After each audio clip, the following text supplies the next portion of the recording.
안녕하세요. 온라인 제자훈련에 참여해주신 여러분들을 진심으로 환영하고 축복합니다. 자, SCL 2권 그리스도인의 생활연구죠.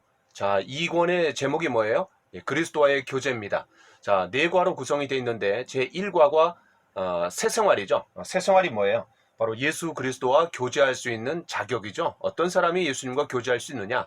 옛 생활을 청산하고 예수님을 믿음으로 말미암아 그리스도 안에 새 생명을 얻고 또 누구든지 그리스도 안에 있으면 새로운 피조물이라 그랬잖아요. 그래서 새 생활을 누리고 있는 사람이 바로 예수님과 교제할 수 있다라는 겁니다. 두 번째 과는 그리스도의 주재권이죠.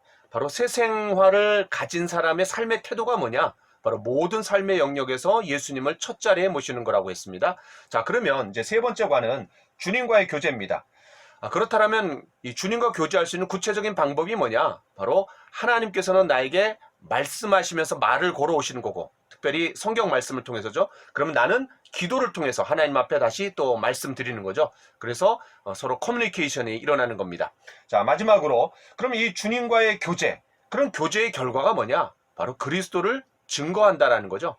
따라서 전도가 어떤 특별한 사람, 또 은사가 있는 훈련된 사람, 어떤 전도사나 또 목사나 선교사나 이런 특별한 사람들이 하는 것이 아니라 누군지 그리스도와 교제하는 사람이라면 그분을 소개할 수 있다라는 거죠. 누구나 할 수 있는 그런 것이 바로 이제 전도다라는 것을 우리가 좀 살펴봤습니다. 자, 지난 시간에 우리가 그럼 어떻게 증거하냐? 바로 생활로 증거해야 되고 그다음에 말로 증거해야 된다. 자, 우리가 사람을 낚는 어부로 부름을 받았기 때문에 우리가 그런 죽은 자들을 낚시해 갖고 이제 살리는 거죠.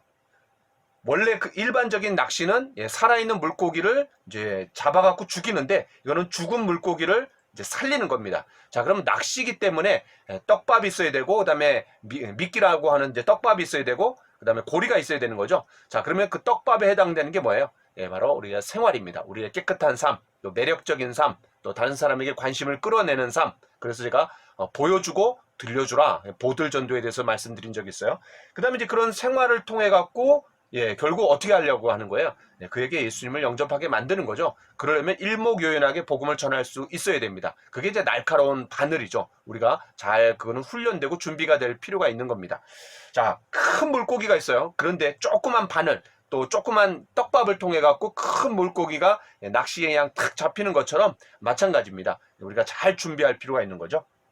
자, 그러면 이제 그럼 말로 증거하는 데 있어서 또 중요한 게 뭐냐? 바로 간증입니다. 자, 그래서 바울의 간증, 이 내용을 좀 살펴보고, 그리고 간증할 때 또 우리가 조심해야 될 게 뭐냐? 전도할 때 조심해야 될 게 뭐냐? 이거를 좀 살펴보고, 그리고 우리 개인의 간증을 어떻게 준비하는지 오늘 좀 살펴보도록 그렇게 하겠습니다. 자, 그러면 이제 바울의 간증. 자, 거기 한번 읽어볼까요? 복음 전파를 인하여 자주 투옥되었지만 사도 바울은 기회 있을 때마다 담대하게 간증을 했습니다. 아그리빠 왕과 그의 신하들 앞에서 한 그의 간증을 사도행전 26장 1절부터 29절에서 읽고 다음에 질문에 대답하십시오.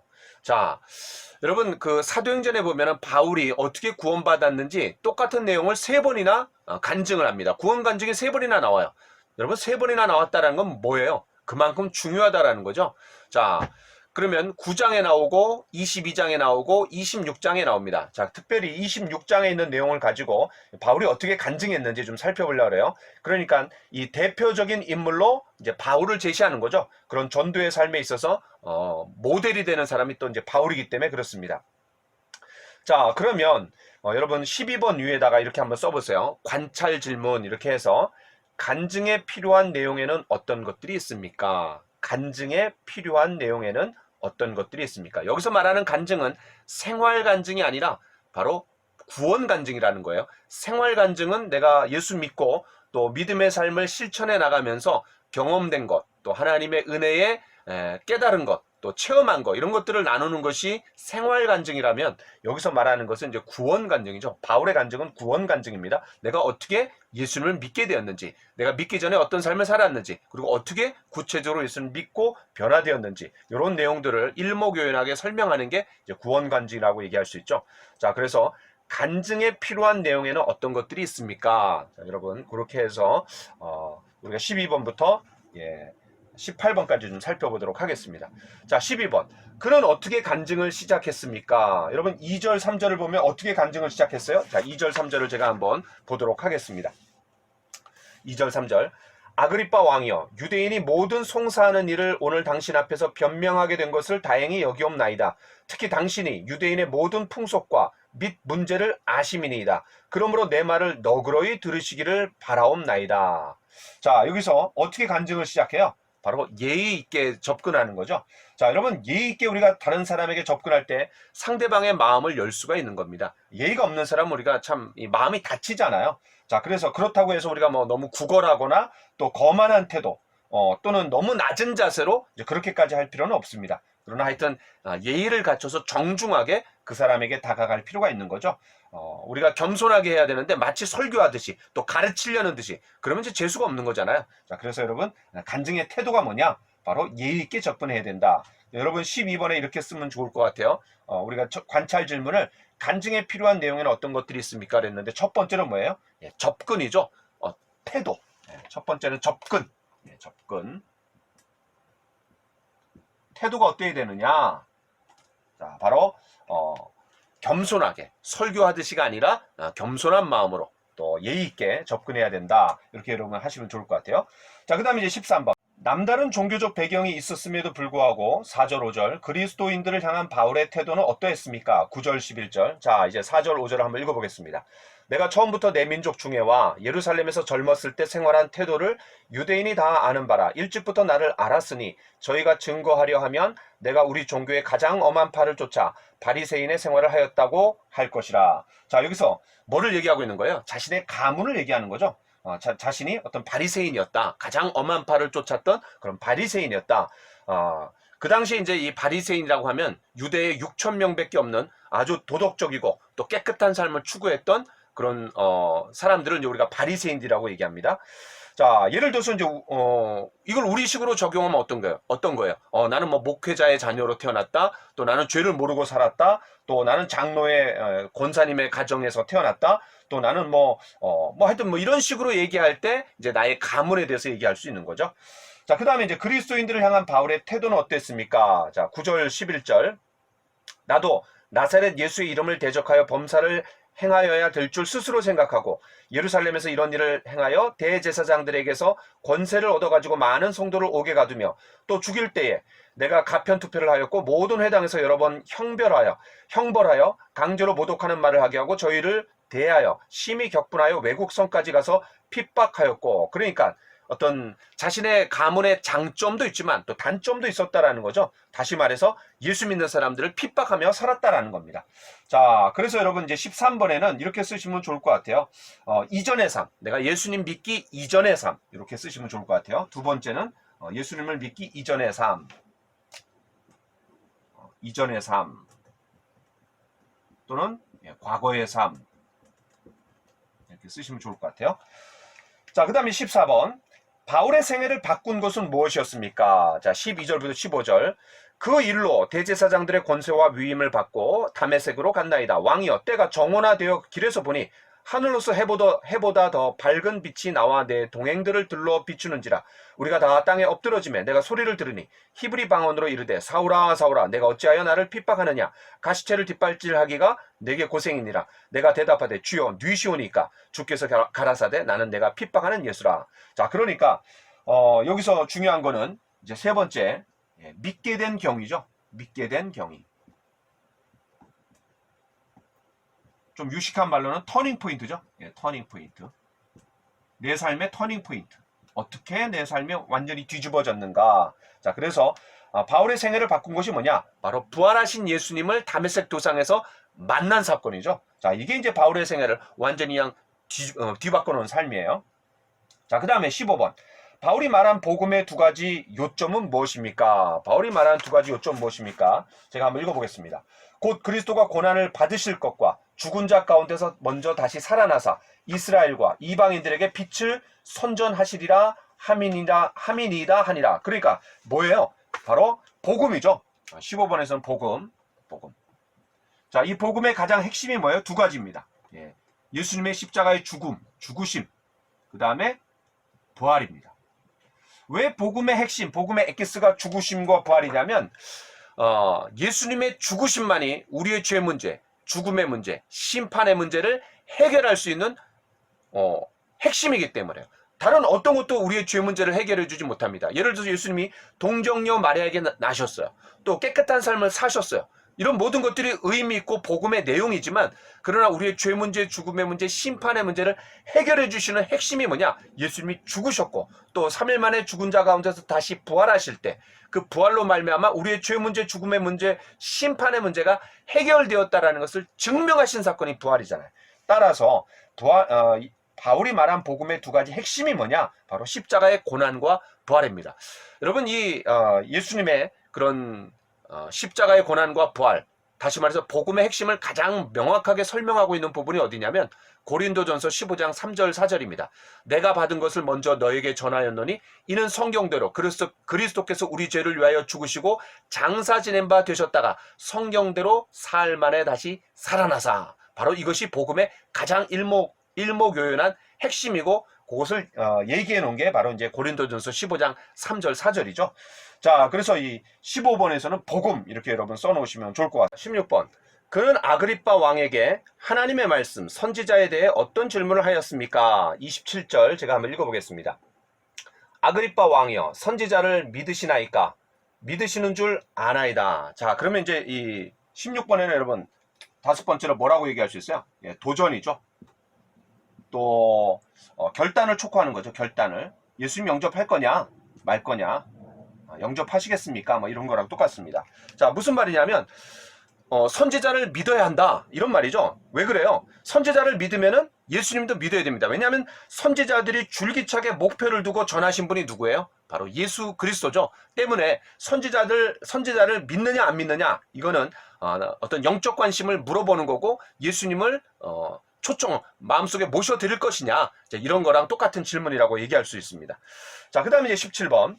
바울은 자기 간증을 들은 사람들이 어떻게 되기를 원했습니까? 29절 제가 한번 읽어보겠습니다. 바울이 가로되 말이 적으나 많으나 당신뿐 아니라 오늘 내 말을 듣는 모든 사람들 이렇게 결박한 것 외에는 나와 같이 되기를 하나님께 원하나이다 하니라. 무슨 말이에요? 자기와 같이 되기를 원한다라는 거죠. 여기에 뭐가 담겨 있습니까? 바로 당당함과 자부심이 있는 거죠. 비록 자기가 감옥에 갇혀 있고 지금 갇힌 상태에서, 포로인 상태에서 죄수의 신분에서 말하지만, 그러나 그것을 제외하고는 모든 사람이 나와 같이 되기를 원한다. 자, 여기서 뭐예요? 바로 6번에 간증의 어떤 태도 측면에서 확신을 가지고 전하는 거죠. 확신을 가지고.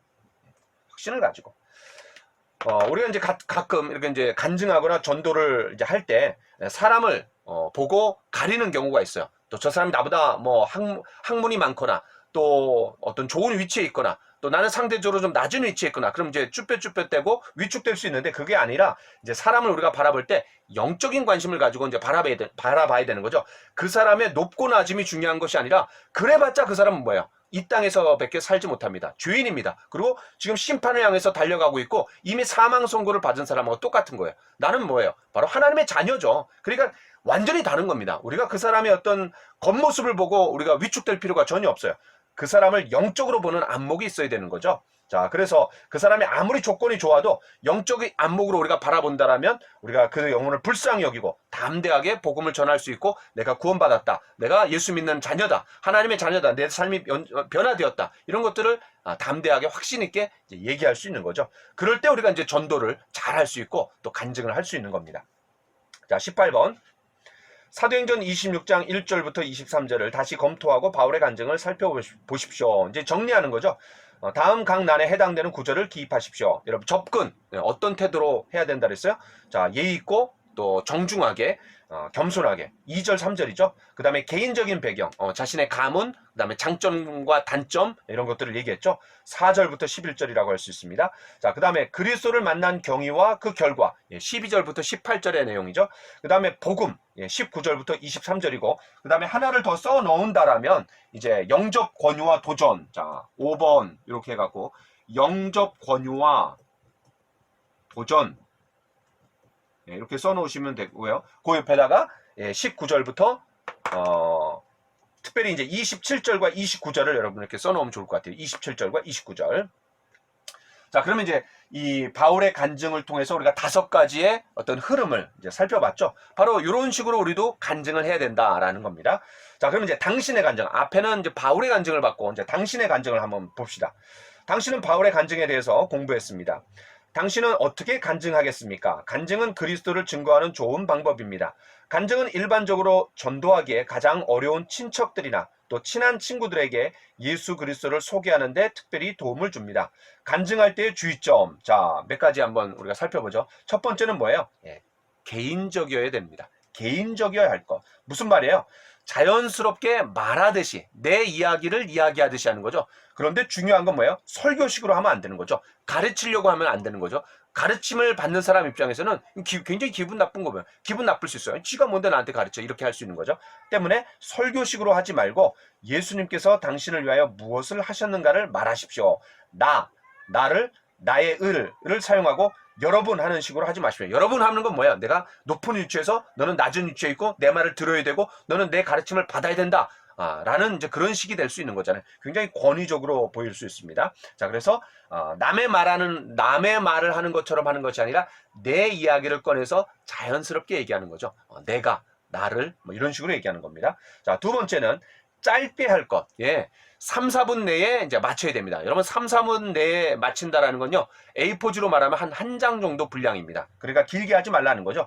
여러분 긴 거 좋아하는 사람이 아무도 없습니다. 짧게 요점을 이제 충분히 말하라는 거죠. 장황하게 하지 말고 포인트 위주로 핵심적인 거를 얘기하라는 겁니다. 자, 세 번째는 그리스도가 중심이 되도록 할 것. 그러니까 내 간증을 듣고 나서 나를 기억하는 것이 아니라 나를 변화시켜 주신 그리스도가 생각나게 만들어야 되는 거죠. 왜냐하면 그분의 중심이 되니까요. 그래서 좋은 간증은 항상 주님이 무엇을 하셨는가에 초점을 맞추는 겁니다.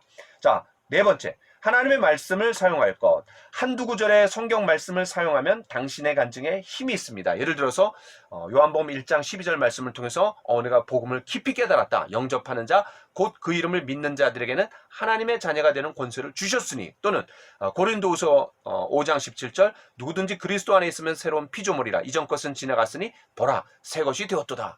또 예를 들면 히브리서 9장 27절 한 번 죽는 것은 사람에게 정하신 것이요 그 후에는 심판이 있으리니. 또 로마서 6장 23절 죄의 삭은 사망이요 하나님의 은사는 그리스도 예수 우리 주 안에는 영생이니라. 뭐 이런 구절들, 짧은 구절이지만 한두 구절을 우리가 인용할 때 그 말씀이 이제 강력한 무기가 되는 거죠. 왜냐하면 우리의 관절과 골수와 또 관절과 골수를 찔러 쪼개기까지 우리의 생각과 마음을 다 드러낸다라고 한 것이 바로 이제 하나님의 말씀이잖아요. 자, 그래서 그런 성령의 검인 하나님의 말씀이 역사하는 힘이 있기 때문에 한두 구절 나에게 예수님을 영접할 때 의미 있었던, 또 나에게 깊이 와닿았던 그런 성경 말씀들을 활용하면 좋을 것 같습니다.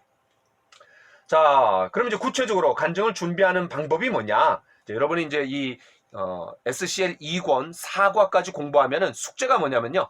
개인의 구원 간증을 작성하는 겁니다. A4지 한 장 정도 분량에. 자, 그러면 어떻게 이제 준비하느냐?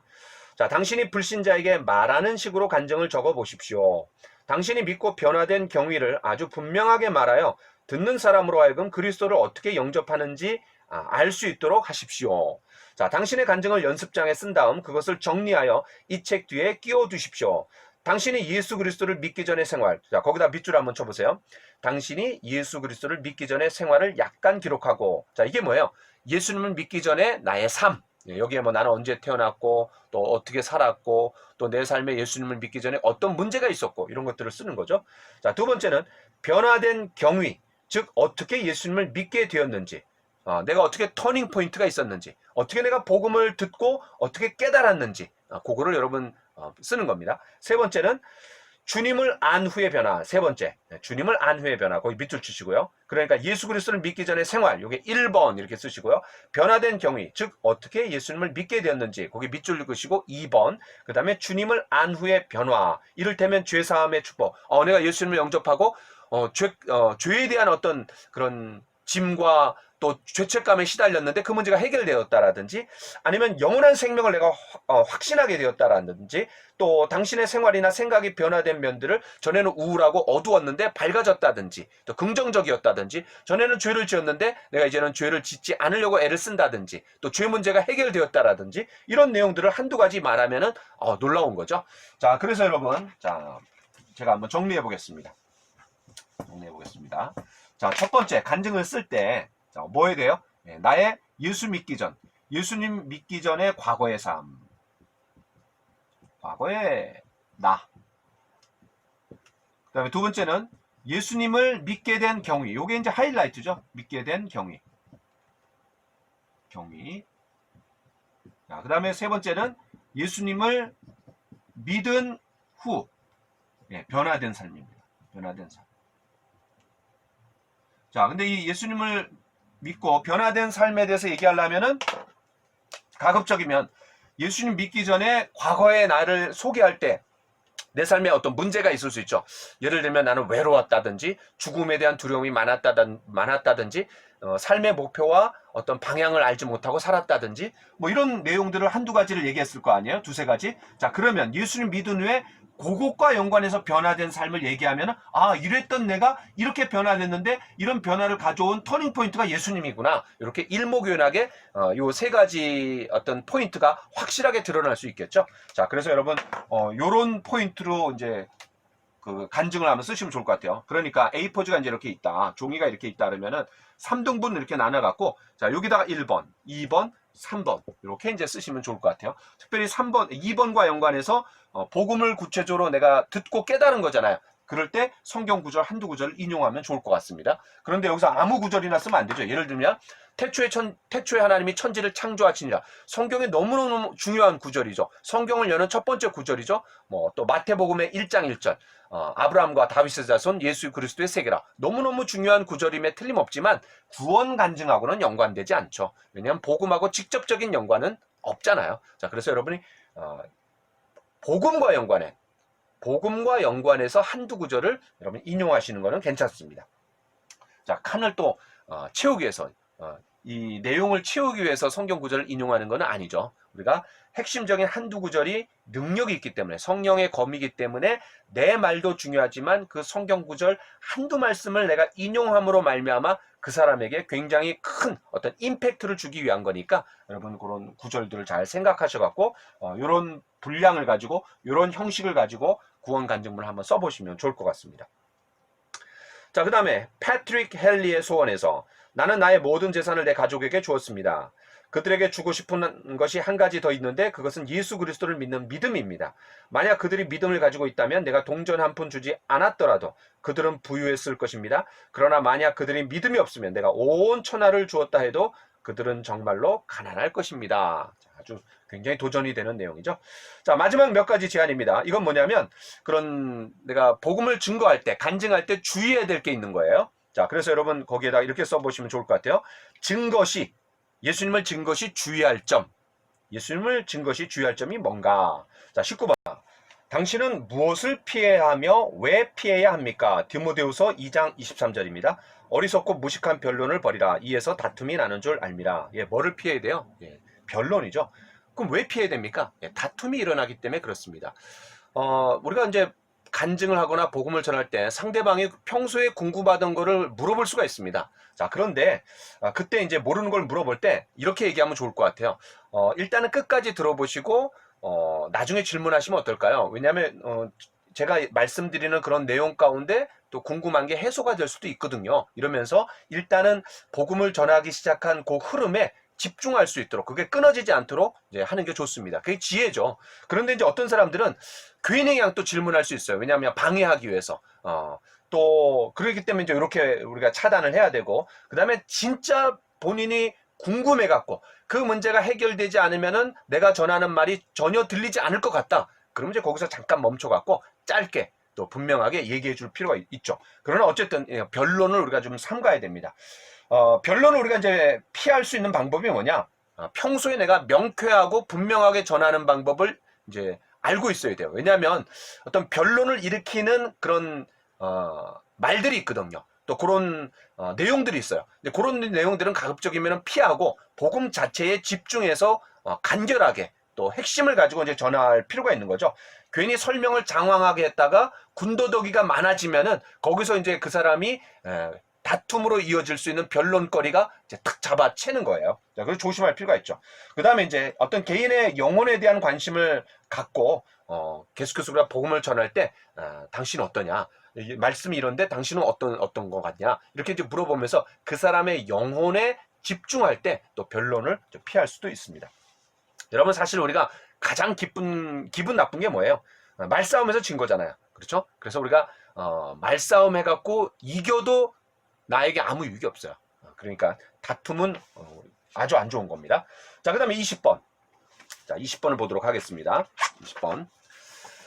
디모데후서 2장 24절에서 전도인이 주의해야 할 점은 무엇입니까? 자, 성경 읽어보겠습니다. 마땅히 주의 종은 다투지 아니하고 모든 사람을 대하여 온유하라.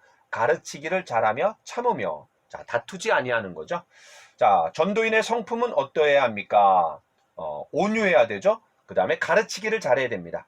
왜냐하면 왜 온유해야 돼요? 우리가 복음을 전할 때, 간증할 때 그 사람이 프렌들리하게 마음을 활짝 열고 그냥 어떻게 해서든 너 말을 내가 귀를 쫑긋하면 듣겠다 이런 마음의 태도는 아니잖아요. 그렇기 때문에 우리가 온유한 심정으로 또 그 사람이 거칠 수가 있어요. 또 투박할 수가 있어요. 또 퉁명스럽게 대답할 수도 있는데 우리 편에서는 이제 온유하게 그 상대방의 표정이나 말투나 행동에 연연하지 않고 계속해서 우리가 꾸준히 온유한 마음으로 이제 우리가 대해야 되는 거죠. 두 번째는 이제 가르치기를 잘해야 됩니다. 왜냐하면은 성경 말씀을 그대로 우리가 잘 보여주고 또 핵심적인 내용을 우리가 잘 일목요연하게 설명할 때 이제 가능하면 이제 가르치기를 잘 할 필요가 있는 거죠. 이런 것들은 이제 좀만 배우면은 잘 할 수 있는 겁니다. 그 다음에 이제 세 번째는 뭐냐면 인내죠, 인내. 왜냐하면은 그 사람이 좀 과격하게 나올 때 잘 듣지 않으려고 할 때 끝까지 인내하면서 온유함을 가지고 이제 전하는 거죠. 그래서 여러분 19번에는 증거할 때 주의할 점이 뭐예요? 바로 변론입니다. 그 다음에 20번에서는 뭐예요? 바로 온유함으로, 오래 참음으로, 인내 가운데 전하라. 다시 말해서 인격으로 전하는 거지 어떤 말로 전하는 게 아니잖아요. 인격으로. 그 다음에 21번. 전도할 때 무엇을 구해야 합니까? 사도행전 4장 29절 제가 읽어보겠습니다. 주여 이제도 저희의 위협함을 하감하옵시고 또 종들로 하여금 담대히 하나님의 말씀을 전하게 하여 주옵시며. 이게 무슨 말입니까? 담대하게 하나님의 복음을 전할 수 있도록 이제 기도하는 거죠. 그러니까 기도가 참 중요합니다. 왜냐하면 하나님의 돌보심 가운데 우리가 복음을 전할 수 있는 거고 또 그런 담대함이 어디서 나오는 거예요? 우리가 하나님 앞에 기도하면서 나갈 때 이제 담대하게 복음을 전할 수 있는 거잖아요. 자, 그래서 전도할 때 무엇을 구해야 합니까? 기도로 담대함을 구한다. 이렇게 여러분 써놓으시면 좋을 것 같습니다. 자, 이렇게 이제 맞춰졌는데 자, 마지막 읽어보겠습니다. 담대하다라는 것은 거리낌 없이 자유롭게 말하는 것입니다. 그것은 무례하거나 크게 떠드는 것을 의미하는 것이 아니요 당신의 일상생활에서 만나는 사람들에게 기회를 만들어 그리스도를 확신 있게 전하는 것을 의미합니다. 자, 이렇게 우리가 지금까지 네 과를 다루면서 그리스도와의 교제, 이 SCL 2권을 마쳤습니다. 자, 여러분 숙제가 있다 그랬어요. 여러분의 간증, 특별히 구원받은 간증, 내가 예수 믿기 전에 어떤 삶을 살았는지, 그리고 예수님을 구체적으로 복음을 언제 듣고 또 어떻게 받아들였고 어떻게 깨달았는지, 그리고 예수님을 영접한 후에 구원받은 후에 내가 어떻게 변화되었는지 이런 내용들을 A4지 한 장으로 여러분 쓰셔갖고 사진을 찍어서 그렇게 올려주시면 좋을 것 같습니다. 이번에는 좀 숙제가 조금 부담스러울 수도 있어요. 그러나 여러분 이 구원 간증을 잘 준비만 해놓은다라면 복음을 전할 때 또 어떤 사람에게 내가 예수님을 소개할 때 죽을 때까지 잘 활용할 수 있습니다. 저도 이거를 이때 잘 작성해 놨기 때문에 지금까지도 제가 복음 전할 때 잘 일목요연하게 활용하고 많은 사람들에게 복음을 전할 때 효과적으로 어떤 좋은 미끼로 이렇게 잘 사용할 수 있었던 것 같아요. 여러분 이번에 한번 잘 작성해 보시면 좋을 것 같습니다. 여기까지 하겠습니다. 감사합니다.